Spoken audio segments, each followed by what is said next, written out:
नमस्कार दोस्तों, मैं एसके सर आपका एक बार फिर सेंटर ऑफ एजुकेशन के यूट्यूब चैनल पे स्वागत कर रहा हूं। अभी देखिए हम लोग ज्योमेट्री देख रहे हैं। ज्योमेट्री जो पिछले साल प्रीवियस ईयर में कुछ क्वेश्चन पूछे जा चुके हैं, एसएससी क्वेश्चन को देख रहे हैं।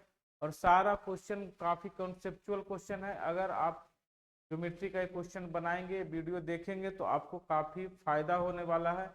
और अपने दोस्तों को जरूर शेयर कीजिए यदि फायदा होता है तो हम लोग देखेंगे नेक्स्ट क्वेश्चन पर। हम लोग 1 से 20 क्वेश्चन किए हैं एक सीरीज में, और पहले भी हम लोग कुछ क्वेश्चन कर चुके हैं। तो अभी एक सीरीज में 1 से 20 और ये आज 21 से। तो चलिए स्टार्ट किया जाए। स्टार्ट करते हैं 21 से। ये 19 नंबर क्वेश्चन है। 21 नंबर क्वेश्चन देखिए आपके सामने।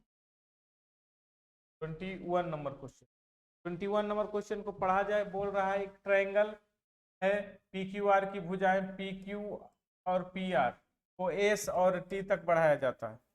आपसे क्वेश्चन बोल रहा है कि एक ट्रायंगल है पी क्यू आर में जिसकी दो भुजा पी क्यू और पी आर को एस और टी तक बढ़ाया जाता है। उसके बाद फिर क्या बोला जाता है कि इसको और इसको है ना, दोनों को समद्विभाजित किया जाता है। जब समद्विभाजित किया जाएगा तो क्या एंगल बनेगा, तो पी का वैल्यू क्या होगा। तो सबसे पहले ये क्वेश्चन पर हम लोग बात कर चुके हैं। एक ट्रायंगल है और ट्रायंगल जो है वो कौन सा ट्रायंगल है, पी क्यू आर आपका ये ट्रायंगल। और इस ट्रायंगल में आपसे बोल रहा है कि पी क्यू और पी आर को, देखिए पी क्यू को एस तक और पी आर को टी तक बढ़ाया गया, तो मैंने बढ़ा दिया। अब उसके बाद फिर से क्या कर रहा है, एस क्यू आर को यानी इस एंगल को से बाइसेक्ट किया और इस एंगल को बाइसेक्ट किया, और जहां पर मिल रहा है बाइसेक्ट करने पर वहां उसको यू बोलते हैं। क्या बोलते हैं, यू। बस ये बाइसेक्ट करने के बाद, और बाइसेक्ट का यही रूल है मेरा, बाइसेक्ट का ये रूल है। अब कह रहा है कि अगर 79 डिग्री दिया हुआ है और ये अगर 79 डिग्री दिया हुआ है तो इसका वैल्यू क्या होगा। इसके लिए मैंने फॉर्मूला बताया है। क्या होता है इसका फॉर्मूला निकालने का, 79 इज इक्वल टू हो जाएगा 90 डिग्री माइनस एंगल P/2। इसके लिए फॉर्मूला, अंदर बाइसेक्ट करके रहता तो प्लस P/2, बाहर रहेगा तो माइनस P/2। तो अब यहाँ से ये क्या हो जाएगा, इधर आ जाएगा और ये इधर आ जाएगा। इस तरह से आ जाएगा angle P is equal to 22। अब angle P is equal to 22 और ऑप्शन नंबर ये सी में है। ये इधर करेंगे तो 11 आ जाएगा, 11 को 2 से मल्टीप्लाई करेंगे तो आपका 22 आ जाएगा। क्लियर है। इस टाइप का क्वेश्चन काफी आ चुका है और ये रेगुलर पूछा गया है एग्जाम में, तो आप एकदम माइंड में सेट कर लीजिए। अंदर बाइसेक्ट करेगा 90 प्लस A/2, बाहर बाइसेक्ट करेगा तो 90 माइनस A/2, और एक अंदर और एक बाहर बाइसेक्ट किया तो क्या मिल जाएगा आपको, सिर्फ A/2, सिर्फ शीर्ष कोण का आधा। चलिए आगे बढ़ते हैं। चलिए 22 नंबर क्वेश्चन देखा जाए। 22 नंबर पढ़ा जाए। क्वेश्चन क्या कर रहा है, in a quadrilateral ABCD the bisectors of the C and D। एक क्वाड्रिलेटरल बनाएंगे और नाम देंगे ABCD, और किसको बाइसेक्ट किया जा रहा है, bisectors of C and D meet at E। अब इसको बाइसेक्ट करिए और इसको बाइसेक्ट कीजिए, और जहां मिल रहा है वो क्या होता है, वो E पर मिल रहा है। और मैंने इसका भी कल थ्योरी बता चुका हूं। और ये दिया हुआ है आपको 56, ये दिया हुआ है 56। तो ये जो एंगल होता है इन दोनों के जोड़ का आधा होता है। ये जो एंगल होता है इन दोनों के जोड़ का आधा होता है। उसमें से एक एंगल दिया हुआ है 49, देखिएगा ये एंगल दिया हुआ है 49। हमने क्या बोला, ये जो एंगल होता है इन दोनों को बाइसेक्ट करने से जो ये एंगल बनेगा ये दोनों के जोड़ का आधा होगा। मतलब अगर हम इसका वैल्यू x मान ले तो लिखेंगे 49 plus x divided by 2 is equal to 56। और 56 को 2 से मल्टीप्लाई करिएगा तो आ जाएगा आपका 112 माइनस 49, और ये आ जाएगा इस तरह से 63। घटाने के बाद x का वैल्यू आ जाएगा 63। तो हमारा यहाँ से ये एंगल पूछ रहा था, एंगल क्या पूछ रहा था, एंगल B। और एंगल B का मान क्या होगा, तो एंगल B का मान होगा x। एंगल B का मान क्या होगा, एंगल B का मान x हो जाएगा। कैसे निकालें, तो ये भी थ्योरी हम पिछला क्लास में आप देखिए करवा चुके हैं कि अगर किसी क्वाड्रिलेटरल के दो एंगल को बाइसेक्ट करने से जो एंगल बनता है वो अदर जो रेस्ट टू एंगल्स जो होता है उसके क्या होता है, तो दोनों के जोड़ का आधा होता है। चलिए इस तरह का हमारा क्वेश्चन आपसे बन रहा है। चलिए नेक्स्ट क्वेश्चन आते हैं 23rd के लिए। सब में काफी अच्छा कॉन्सेप्ट दिया गया है, बोला है कि ट्रायंगल एबीसी में एबी और एसी इक्वल है। ये क्वेश्चन तो आप रट ही लो, ये क्वेश्चन आप रट लो एकदम। ये क्वेश्चन एग्जाम में आएगा तो एक उम्मीद है कि आपसे बनेगा नहीं, तो इसलिए ये क्वेश्चन आप ध्यान से देखिएगा। ए बी सी, और क्वेश्चन काफी अच्छा है। बोला है ए बी और ए सी बराबर है डी बी सी पर कोई पॉइंट है, डी जो है बी सी पर कोई पॉइंट है। यदि बी डी इक्वल टू 5, ये देखिए 5 दे दिया है, ये दे दिया है 12, ये भी दे दिया, ये भी 12 होगा क्योंकि ये दोनों लिखा है बराबर है। तो आपसे सी डी पूछ रहा है, सी डी ये पूछ रहा है, इसको मान लेते हैं x और यहाँ से इसको मिलाएंगे तो आपसे इसका भी वैल्यू दे दिया है ए डी इक्वल टू 8।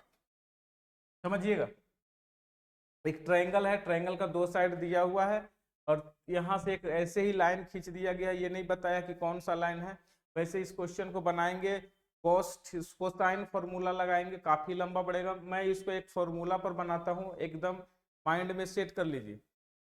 कोई भी एक ट्रायंगल रहेगा, ट्रायंगल में अगर यहाँ पर कोई तीसरा साइड पर लाइन को मिलाएंगे और इसका हाइट अगर आप मतलब उसका ऊंचाई मालूम है, ये मालूम हो जाएगा, ऊंचाई नहीं इसका लंबाई मालूम है, तो क्या किया जाएगा, सारा कुछ दे दिया, बस एक्स पूछ रहा है। तो इसके लिए क्या करेंगे, तो हम सीधे लिखेंगे इसके लिए ए डी स्क्वायर, क्या लिखेंगे, ए डी स्क्वायर बराबर ए बी गुना A C minus B D गुना डी सी।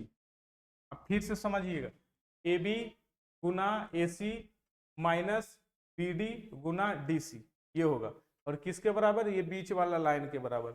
बीच वाला लाइन 8 है, 8 का स्क्वायर होता है 64, ए बी गुना ए बी मतलब 12 गुना 12 144, माइनस बी डी गुना डी सी, बी डी का वैल्यू 5 है और इसका वैल्यू x है, ये इधर आ जाएगा और ये इधर आ जाएगा। x equal to 5, x equal to आ जाएगा, इसको इसमें घटाइएगा तो आ जाएगा 80 और ये कैंसिल हो जाएगा। तो x का जो मुझे को वैल्यू मिलेगा वो 16 मिला और यही हमारा आंसर है, x का वैल्यू 16। आप इस फॉर्मूला को लिख लीजिए और आजीवन याद रखिए। अगर ये फॉर्मूला नहीं याद है तो आपसे एग्जाम में क्वेश्चन नहीं बनेगा। और कहाँ लगाना है, कौन सा फॉर्मूला, ये भी माइंड में आपको रखना है। ये सिर्फ और सिर्फ इसी क्वेश्चन के लिए है। क्लियर है, तो ये हमारा 16 ऑप्शन नंबर सी आपका आंसर होगा। बाकी अगर आप धीरे से देखना चाहते हैं या नहीं समझ में आए तो फिर से वीडियो को रिपीट करके देखिए। चलिए आगे बढ़ते हैं नेक्स्ट क्वेश्चन की ओर। क्वेश्चन नंबर 24 देखिए, कह रहा है एक ट्रायंगल है जिसमें एबीसी में बी का समद्विभाजक, बी का समद्विभाजक मतलब होता है बी को हम बाइसेक्ट कर रहे हैं, ठीक है, और समद्विभाजक एसी से डी पर मिलता है, ठीक है। अब देखिए ये ए है, ये सी है और यहाँ पर बी है, और बोला इसको बाइसेक्ट किया जाए। बार ये बाइसेक्ट करेंगे तो बी को समद्विभाजक डी पर मिलता है। ए बी का वैल्यू दिया हुआ है 10 और बी सी का वैल्यू दिया हुआ है 11 और कुछ दिया हुआ है। ए सी का वैल्यू ये पूरा का पूरा 14 दिया हुआ है और आपसे पूछ रहा है ए डी का मान बताइए। ये ए डी पूछ रहा है, ए डी मतलब ये होगा। अब फिर से थ्योरी हम करवा रहे हैं। थ्योरी में क्या कहा गया है, अगर किसी भी शीर्ष कोण को कोई वर्टिक्स को अगर कोई बाइसेक्ट करता है, वर्टिक्स को यदि कोई बाइसेक्ट करता है मतलब एंगल को बाइसेक्ट करता है, तो इसको इसी रेशियो में बांटेगा जो ये दोनों के बीच का रेशियो होगा। तो ये दोनों के बीच का रेशियो आप कहाँ हो, कितना रहा है, 10 और 11, मतलब 10 और 11 21, रेशियो 21 बराबर टोटल दिया हुआ है 14, तो 1 इक्वल टू हो जाएगा 2/3, क्योंकि 7 दूना 14 7 या 21, 1 बराबर 2/3। और आपसे पूछ रहा है एडी, एडी का जो वैल्यू होगा, एडी का जो मान होगा 10 है, तो रेशियो 10 बराबर 20/3, कितना 20/3, क्योंकि 10 से मल्टीप्लाई करेंगे 2 को तो 20/3 और यही आपका आंसर होगा। कोई दिक्कत है, बस एकदम छोटा छोटा कॉन्सेप्ट ही आपको याद रखना है, एकदम इजी से क्वेश्चन बनेगा। और फिर से वही बात कर रहे हैं, दोस्तों को शेयर कर दीजिए, शेयर कीजिएगा, मेरे को फायदा होगा। क्या फायदा होगा, व्यूअर आएगा तो थोड़ा सा एनर्जी आएगा और हम लोग काम अच्छा से करेंगे। और कुछ फायदा तो हो नहीं रहा है और उम्मीद है कि होगा भी नहीं, बस आप लोग थोड़ा शेयर करते जाइए। तो हमारा आंसर आ गया 20/3 ऑप्शन नंबर डी। देखिए 20/3, अगर आप थ्योरी कंप्लीट है और नहीं थ्योरी भी कंप्लीट है, तो आप देखिए इस वीडियो को, और हम कोशिश करेंगे कि आपका थ्योरी भी कंप्लीट होते जाए क्वेश्चन बनाते बनाते। चलिए नेक्स्ट क्वेश्चन,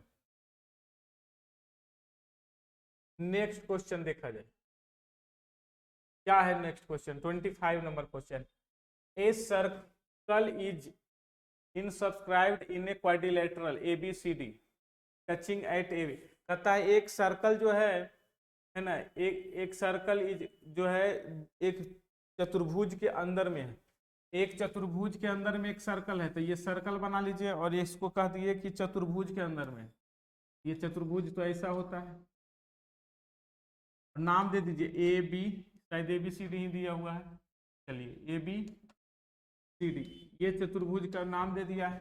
आगे कुछ लिखा है तो पढ़ लीजिए। अब कहता कट टच पॉइंट का भी नाम दे दिया है PQRS,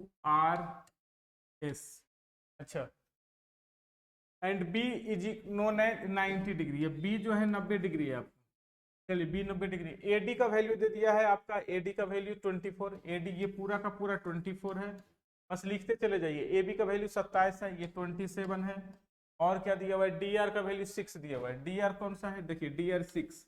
अब आप इसमें थ्योरी पढ़िए, और आपसे पूछ रहा है सरकमफेरेंस ऑफ द सर्कल, मतलब सरकमफेरेंस पूछ रहा है, सरकमफेरेंस मतलब 2πr आपसे पूछ रहा है, और 2πr कब निकलेगा, जब मुझे r का वैल्यू निकलेगा, यानी इस सर्कल का r अगर रेडियस अगर निकाल देंगे तो हमारा आंसर आ जाएगा। तो रेडियस निकालने के लिए क्या करना होगा, ध्यान दीजिएगा, आपसे बोला है ये 6 है, यहां से यहां तक DR 6 है, और आप पढ़े हैं कि जब ये 6 होगा तो यहां से यहां तक भी 6 होगा, ये भी 6, ये पूरा का पूरा 24 है, ये पूरा का पूरा 24 है, 24 में से ये 6 खत्म गया तो ये कितना आ जाएगा, ये 18 आ जाएगा, यहाँ से यहाँ तक का वैल्यू। जब ये 18 होगा यहाँ से यहाँ तक तो ये भी 18 होगा, तो इसको भी 18 लिख देंगे। अब कैसे होगा, ये भी थ्योरी है, किसी भी बाहरी पॉइंट से सर्कल पर डाला गया टेंजेंट जो होता है इक्वल होता है। अब ये पूरा का पूरा 27 है, उसमें से ये 18 हो गया तो ये 9 हो जाएगा, तो ये अगर ये 9 होता है तो ये भी 9 होगा। अब बताइए ये सेंटर है सर्कल का, ठीक है, और सर्कल के सेंटर को टेंजेंट से मिलाते हैं, यहाँ 90 बनता है, यहाँ भी 90 बनता है, और यहाँ भी 90 बन रहा है, तो यहाँ ऑलरेडी 90 बनेगा, और जब ये 9 है तो ये 9 है तो ये भी 9 होगा और ये भी 9 होगा। इसका मतलब रेडियस ऑफ सर्कल आ गया मेरा 9, कितना आ गया, रेडियस ऑफ सर्कल 9, और हमको सरकमफेरेंस जो होता है वो होता है 2πr, क्या होता है 2πr, r का वैल्यू 9 है, 2 को मल्टीप्लाई करेंगे तो 18 पाई हमारा आंसर होगा। क्या होगा हमारा आंसर, 18 पाई। इस तरह से हमारा क्वेश्चन बन रहा है, देख रहे हैं कि कितना कॉन्सेप्ट हम लोग यूज कर रहे हैं, प्रत्येक क्वेश्चन में कॉन्सेप्ट यूज हो रहा है। चलिए वीडियो चल रहा है ना, ठीक, चलिए, प्रत्येक क्वेश्चन में कॉन्सेप्ट यूज हो रहा है, तो हम लोग को कॉन्सेप्ट पर काम करना है, ऐसा नहीं कि बस देखे हाँ कुछ तो है बस निकल गए। अगर आप ये क्वेश्चन आप बनाते हैं, जितना हम इसको बता रहे हैं, अगर इसको बार बार देखते हैं वीडियो को और कॉन्सेप्ट क्लियर करवाते हैं, तो आपका SSC का कोई भी क्वेश्चन छूटना नहीं चाहिए। दूसरी बात, उससे नीचे का कोई भी एग्जाम होगा वो सारे एग्जाम के लिए बेनिफिशियल रहेगा। चलिए नेक्स्ट क्वेश्चन पे आते हैं, आपका 25 हो गया है। 26 नंबर क्वेश्चन देखिए, 18 पाई आपका आंसर होगा। 26 नंबर क्वेश्चन पढ़ा जाए। 26 नंबर क्या कह रहा है, ध्यान से देखा जाए, कह रहा है एक ट्रायंगल ABD में C BD का मिड पॉइंट है, एक ट्रायंगल है, कौन सा, ABD, नाम दिया है A B और D, और C के बारे में बोला है ABD है, और C जो बोला है इसका मिड पॉइंट है, ये मिड पॉइंट C जो है मिड पॉइंट है, देखिए C मध्य बिंदु है। यदि AB बराबर 10, AD बराबर 12, AD बराबर 12, और कुछ दिया AC बराबर 9, AC बीच वाला 9, तो आपसे पूछ रहा है BD का वैल्यू बताइए। ये माध्यिका है, ये क्या है आपका मीडियन, AC क्या दिया हुआ है, मीडियन, क्योंकि इसको ये दो इक्वल पार्ट में बांट रहा है तो ये मीडियन हो गया। अब बताइए इस क्वेश्चन का भी एक फॉर्मूला है, फॉर्मूला यूज करके यही बना सकते हैं। तो फॉर्मूला क्या है, तो इस क्वेश्चन के लिए अगर ये मीडियन है और ये पार्ट आपका मालूम करना है, या तो ये पार्ट पूछ दे या ये पार्ट पूछ दे या फिर पूरा पूछ दे, तो हम लोग पढ़ते हैं इसके लिए AC स्क्वायर, एक मिनट, तो हम लोग इसके लिए पढ़ते हैं है ना AB square plus AD square इस फिगर के लिए equal to 2 into AC square plus BC square, BC square. अब आप देखिए जितना BC होगा उतना ही CD होगा, यानी अगर ये x होगा तो ये भी x होगा। तो हम क्या करेंगे, पुट करेंगे AB स्क्वायर मीन्स 10 का स्क्वायर, 10 का स्क्वायर, सो AD स्क्वायर मतलब 12 का square 144 equal to 2 into AC square मतलब क्या हो जाएगा 9 का स्क्वायर 81 और प्लस x, ये कैंसिल हो जाएगा। 244 को 244 को अगर हम घटाएंगे 2 से डिवाइड करेंगे तो क्या आ जाएगा 122 में 89 81 क्या करेंगे घटाएंगे और x का वैल्यू मिलेगा इस तरह से, x इक्वल टू हमको जो मिल जाएगा वो आ जाएगा 41, क्या आएगा 41, और वो भी रूट में 41। लेकिन ये नहीं पूछा है आपसे, पूछा क्या है, आपसे क्या पूछा BD पूछा है, और BD पूरा का पूरा है मीन्स x और x 2x पूछा है, x का वैल्यू 41 नहीं है, यहाँ पर देखिए दोनों दिया हुआ है, ऑप्शन नंबर सी और option number A. Root under 41 होगा कि 2 रूट 41 होगा, तो आंसर होगा 2 रूट 41। क्यों, क्योंकि मुझे x प्लस x पूछा है, 2x पूछा है, इसलिए मेरा आंसर हो जाएगा। ठीक है, नेक्स्ट क्वेश्चन, और ये फॉर्मूला एकदम अपने डायरी में मेंटेन करके रखिए कि ये क्वेश्चन में ये यूज होने वाला है। चलिए नेक्स्ट क्वेश्चन पे आते हैं। नेक्स्ट क्वेश्चन आपका है 27 नंबर। 27 नंबर का था S is the in centre of the PQR। एक PQR ट्रायंगल है जिसका जो है एस इन सेंटर है, PQR में एस जो है इन सेंटर है, और इन सेंटर कैसे बनता है, तो एंगल बाइसेक्टर से इन सेंटर बनता है, मतलब एंगल को समद्विभाजित करते हैं तो इन सेंटर का निर्माण होता है। चलिए एंगल PSR का वैल्यू दिया हुआ, देखिए PSR का वैल्यू, इसका वैल्यू दिया हुआ है 125, अगर इसका वैल्यू दिया हुआ है 125 तो PQR देखिए इसका वैल्यू क्या होगा, हमने बोला कि अगर इस एंगल को बाइसेक्ट करेंगे और इस एंगल को बाइसेक्ट करेंगे तो अंदर जो एंगल बनेगा वो 90 डिग्री प्लस a/2 होगा, मतलब शीर्ष कोण का आधा होगा, तो 90 plus q/2 is equal to 125, यानी q का जो वैल्यू होगा इधर आके घटेगा 35 आ जाएगा, 35 को 2 से गुना करेंगे तो 70 आ जाएगा, ये हमारा q का वैल्यू होगा, और q का आंसर जो होगा PQR का जो वैल्यू होगा वो 70 होगा। अब इस पर हम बात नहीं करने वाले हैं क्योंकि इस पर काफी क्वेश्चन हम करवा चुके हैं और बहुत ज्यादा एग्जाम में इससे क्वेश्चन पूछा जा रहा है। ठीक है, चलिए अब आपका नेक्स्ट क्वेश्चन का था ट्रायंगल ABC में D और E, AB और BC पर स्थित बिंदु है। चला जाए, क्वेश्चन क्या बोल रहा है, ट्रायंगल ABC में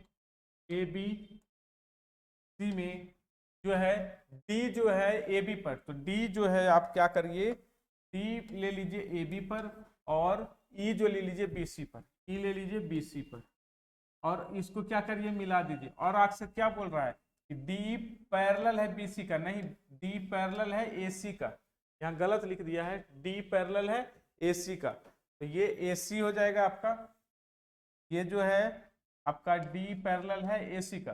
ठीक है, अब ये और ये पैरेलल है, और क्या बोला है इसको जरा सुन लीजिए, इसमें कह रहा है AD और AB का रेशियो, AD दिया हुआ है 3, AD जो दिया हुआ है वो दिया हुआ है 3, और ये पूरा AB दिया हुआ है वो दिया हुआ है कितना 8, ये पूरा का पूरा 8 है, तो मतलब ये 3 है ये 8 है, तो ये कितना होगा 5।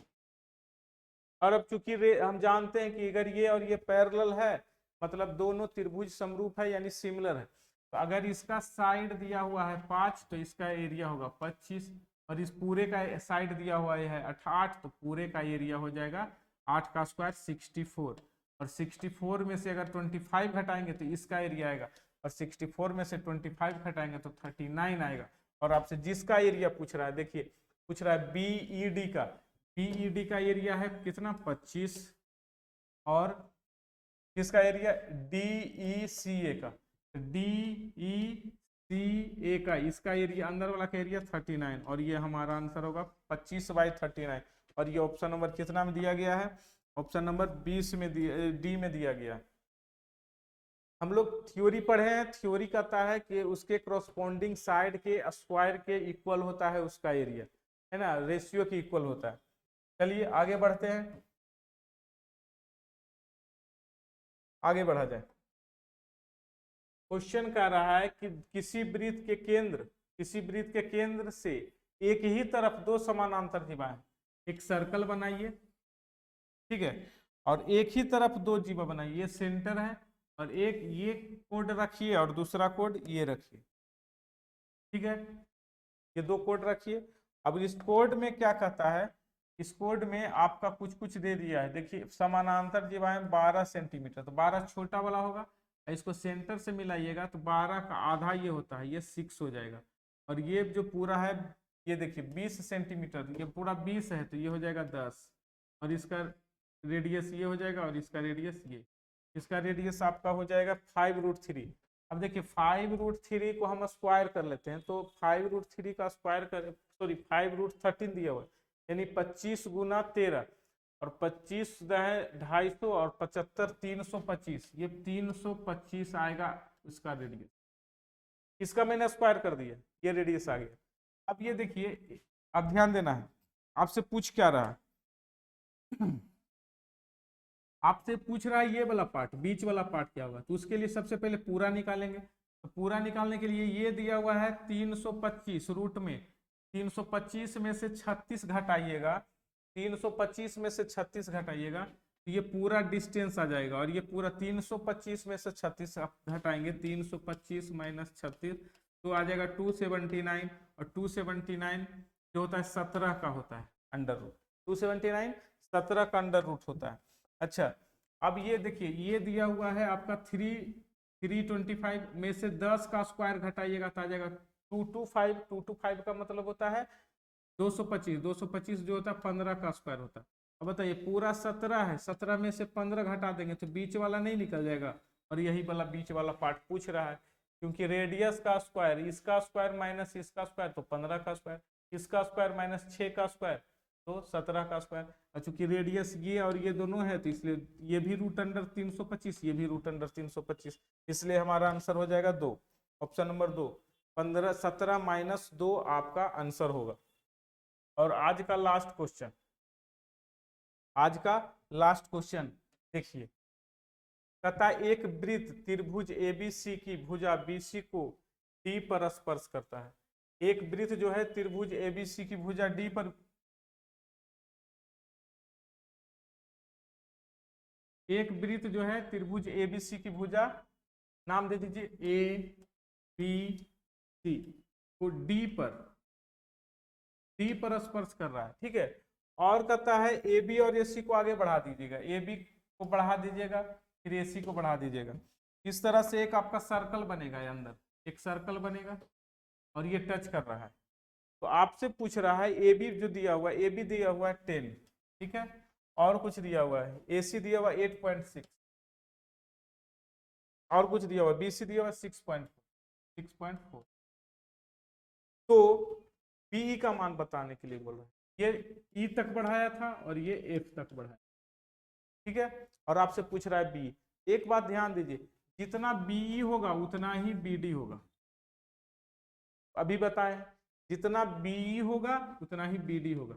अच्छा, तो ये वैल्यू कितना होगा, तो ये वैल्यू जो निकालने के लिए हमको यहाँ से यहाँ तक का वैल्यू निकालने के लिए, यानी हाफ करने के लिए क्या करना होगा, पूरे साइड को जोड़ना होगा, और पूरे साइड को जोड़ेंगे तो 10 प्लस 8.6 और 6.4, तो 6 8 6 14 और 1 15 10 25, टोटल 25 हो जाएगा जोड़ने के बाद, यानी इस यहाँ से यहाँ तक का जो वैल्यू होगा 25 टोटल जोड़ने के बाद तो आधा होता है, यानी 25/2, कहने का मतलब 12.5, ये 12.5 कहाँ से कहाँ तक का जो वैल्यू मिला हमको, यहाँ से यहाँ तक का वैल्यू मिला 12.5, ये जो वैल्यू होता है, ये ग्रीन पार्ट जो वैल्यू होता है वो होता है पूरे पेरीमीटर का आधा, पूरे पेरीमीटर को जोड़े तो 25 आया, 25 का आधा किया तो 12.5 आया, और ये हमारा आया आधा, ठीक है। अब यहाँ पर देखिए ये वैल्यू है आपका 10, और ये जो वैल्यू है 10, और ये पूरा वैल्यू 12, तो ये जो पॉइंट बचेगा 2.5, जो ये होगा वही ये भी होगा, यानी दोनों का वैल्यू मिलेगा 2.5 और ये 2.5 आंसर होगा। इसका वैल्यू कितना हो जाएगा 2.5।